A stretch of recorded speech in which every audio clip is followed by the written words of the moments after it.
Don't under estimate the power of A common man. आपने movies में ये dialogue तो सुना ही होगा, पर आज मैं आपको ऐसे ही एक कॉमन मैन की सच्ची कहानी सुनाने वाला हूँ, जिन्होंने मोहम्मद गद्दाफी, जैन अल अब्दिन बेन अली, हस्नी मुबारक जैसे डिक्टेटर्स की सरकारें गिरा दी थी। और ये सब उन्होंने कोई बंदूक के नोक पे नहीं किया था, बल्कि ये सब करने के लिए उनको बहुत बड़ा सैक्रिफाइस देना पड़ा था। उन्होंने खुद को आग लगा दी थी और इसी आग की चिंगारी बदल गई अरब स्प्रिंग में। हाँ गाइस, आज मैं आपको कहानी सुनाने वाला हूँ अरब स्प्रिंग की।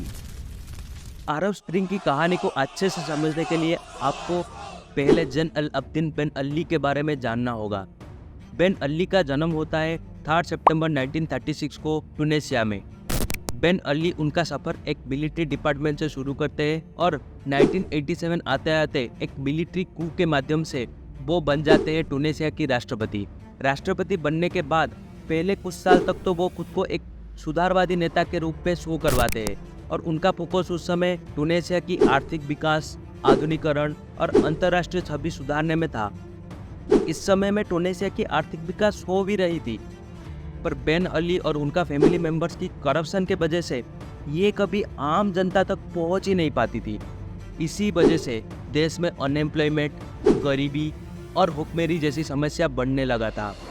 वो लोग जो बेन अली या उनके फैमिली मेंबर्स के करीबी थे, वही लोग ही एक लग्जरी और रिच लाइफ एंजॉय कर पाते थे। समय गुजरने के साथ साथ बेन अली की तानाशाही भी बढ़ने लगी। टूनेशिया में जर्नलिस्ट और पॉलिटिकल ओपोनेंट्स को जेल में डाल के मारा जाता था। इसके अलावा भी पुलिस के पास एक आर्बिट्री अरेस्ट का पावर था, जिसके वजह से पुलिस चाहे तो कभी भी और किसी को भी अरेस्ट करके टॉर्चर कर सकता था और आम नागरिकों का सामान जब्त करना एक आम बात हुआ करता था। और ये केवल टूनेशिया की हालत नहीं थी, लगभग सारे अरब कंट्रीज का हालत उस समय ऐसे ही था। जैसे अंधेरे के बाद उजाला आती है, वैसे ही ये सारे तानाशाही के बाद तो डेमोक्रेसी आना ही था। और ये सब हुआ एक कॉमन मैन के वजह से, जिनका नाम था मोहम्मद बouazizi। बouazizi का जन्म टूनेशिया में 29 मार्च 1984 को होता है। वो जब छोटे थे उनका पिताजी का देहांत हो गया था और वो घर का बड़ा बेटा थे। पिताजी के गुजरने के बाद उनका विधवा माँ और 5 बहनों का जिम्मेदारी बouazizi की नन्हे से कांधों में आ गई। उनका फैमिली का फाइनेंशियल कंडीशन कुछ सही नहीं था, वो लोग गरीबी में ही जी रहे थे, इनकम का कोई जरिया भी नहीं था। इसीलिए bouazizi कुछ ज्यादा पढ़ लिख नहीं पाए और बहुत ही कम उम्र से ही काम करना शुरू कर दिया। उन्होंने बहुत तरह का काम किया, जैसे कि मजदूरी करना, फल और सब्जी बेचना, ऐसे बहुत सारे। फल और सब्जी बेचने के समय पे कभी कभी पुलिस ऑफिशियल उनका सामान भी जब्त कर लेते थे और जिस दिन ऐसे होता था उस दिन bouazizi का फैमिली को भूखा सोना पड़ता था। देख रहे हो दोस्तों, एक तरफ तो टूनेशिया में आर्थिक विकास हो रही थी, बेन अली और उनका फैमिली एक लग्जरी लाइफ जी रहे थे, और दूसरी तरफ bouazizi जैसे आम जनता को खाने के लिए भी नहीं मिल रही थी। फिर तारीख आती है 17 दिसंबर 2010 की। ये एक ऐतिहासिक दिन है दोस्तों। इस दिन जब bouazizi फल और सब्जी बेच रहे थे, तब कुछ पुलिस ऑफिशियल आए और bouazizi को थप्पड़ मार के उनका सारा सामान जब्त कर लिया। उन्होंने bouazizi की बहुत ही बेइज्जती की, क्योंकि उस समय bouazizi के पास म्युनिसिपैलिटी लाइसेंस नहीं था। इसी के बाद bouazizi बहुत कोशिश करते हैं अपने सामान वापस पाने की, पर उनका बात कोई भी नहीं सुनता। थोड़ा सोच के देखिए दोस्तों, घर में 6 लोग जो कि bouazizi के ऊपर निर्भर है और घर में खाने के लिए कुछ भी नहीं है, और पुलिस ऑफिसर ने उनका सामान भी जब्त कर लिया।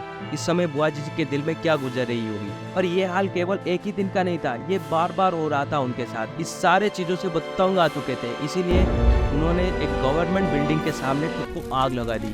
तब कोई सोच ही नहीं पाया होगा कि ये आग कितना खतरनाक हो सकता है, क्योंकि ये आग की चिंगारी बदल गई अरब स्प्रिंग में। इसी हादसे को किसी ने रिकॉर्ड कर लिया और सोशल मीडिया में अपलोड कर दिया, और उसके बाद ये अरब स्प्रिंग की चिंगारी फैलने लगी टूनेशिया में और इसके आसपास के सारे अरब कंट्री में, जहाँ जहाँ भी तानाशाही था। टूनेशिया में लोग पहले से ही बेन अली की तानाशाही से परेशान थे और ये इंसिडेंट एक कैटलिस्ट जैसा काम किया। 2011 आते आते बेन अली के सरकार के खिलाफ जगह जगह प्रोटेस्ट होना शुरू हो चुका था। लोग बेन अली से इतना नफरत करने लगे थे कि अगर बेन अली उनको कभी मिल जाता तो मार देते। इसी डर के वजह से बेन अली उनके पत्नी के साथ सऊदी भाग गए और 2014 में टूनेशिया एक नया कॉन्स्टिट्यूशन एडॉप्ट कर लिया।